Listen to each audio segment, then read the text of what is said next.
Mm.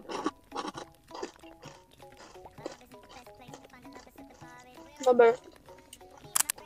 So, meron na nga ulit ako nitong oatmeal cereal bar, which is from Dojo. So, ayan, bumili na nga ako ng panibago kasi sarap na sarap talaga ako dito.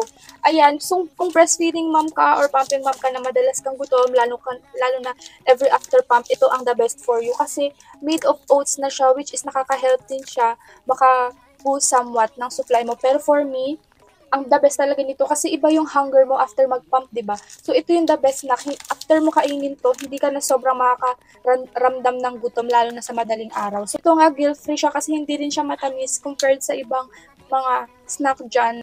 So i-share ko nga sa inyo kung anong itsura niya sa loob. Ganto siya. Nutty flavor siya kaya gustong gusto ko talaga kasi mahilig talaga ako sa mani. Alam niya ng mga friends ko or ng family ko. Pumapapak talaga ako ng mani. So, ang maganda nito, may pumpkin seed siya, may almond, tsaka ng walnut.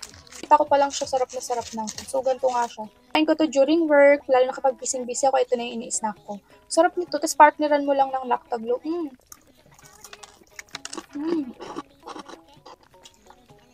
Lagi rin ako nito may baon sa bag, kaya tuwing nasa biyahe kami, tapos nakaramdam na naman ako ng gutom, ito talaga yung go-to snack ko.